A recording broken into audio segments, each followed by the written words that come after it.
अस्सलाम वालेकुम। हम अक्सर समझते हैं कि मियाँ बीवी के झगड़े उनका ज़ाती मामला है। हम सोचते हैं कि बच्चा तो अभी छोटा है, उसे क्या पता कि हम क्यों लड़ रहे हैं। लेकिन क्या आप जानते हैं कि वालिदैन के दरमियान होने वाली एक तल्ख गुफ्तगू बच्चे के लिए किसी ज़लज़ले से कम नहीं होती। जिस घर को बच्चे का अमन का गहवारा होना चाहिए था, जब वही मैदान जंग बन जाए तो बच्चा कहाँ जाए। आज हम बात करेंगे कि वालिदैन की आपसी लड़ाइयाँ बच्चों की शख्सियत को कैसे दिमाग की तरह चाट जाती हैं और उनके मुस्तकबिल के रिश्तों को कैसे बर्बाद कर देती हैं। आइए तफसील से समझते हैं। बच्चे के लिए उसके वालिदैन उसकी पूरी कायनात होते हैं।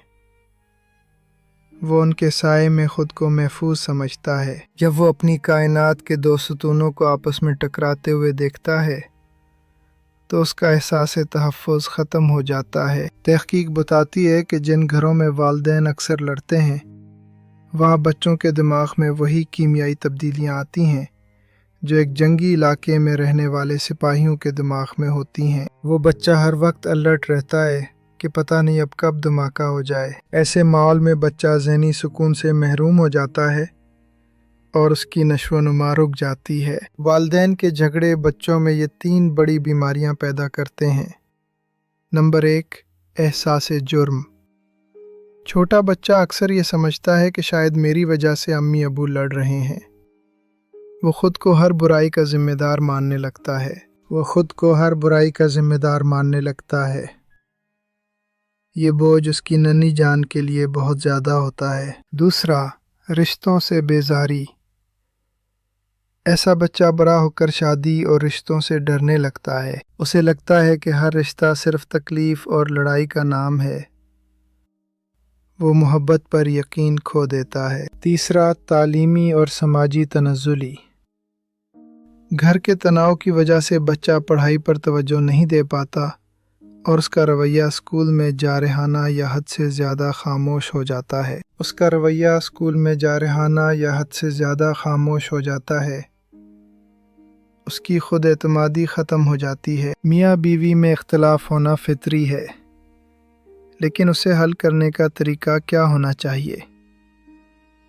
आइए कुछ उसूल तय करते हैं। पहला उसूल, बच्चों के सामने कभी ना लड़ें।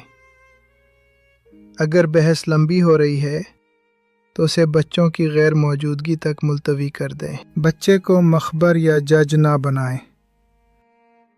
कभी बच्चे से ये ना पूछें कि बताओ कौन गलत है, या अपनी माँ से कहो कि मैं बात नहीं करूँगा।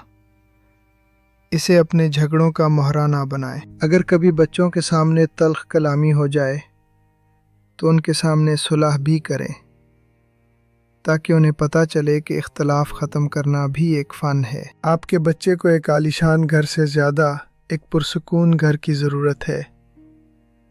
अपनी अना को अपने बच्चों के मुस्तकबिल पर कुर्बान ना करें।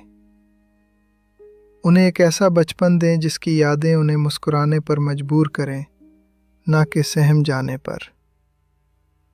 अगली वीडियो ज़रूर देखिएगा। अल्लाह हाफ़िज़। 12वीं किस्त में हम बात करेंगे एक और अहम मौजू पर, तासुब। एक बहन भाई को दूसरे पर तरजीह देना। क्या आपका लाडला आपके दूसरे बच्चे का दुश्मन बन रहा है?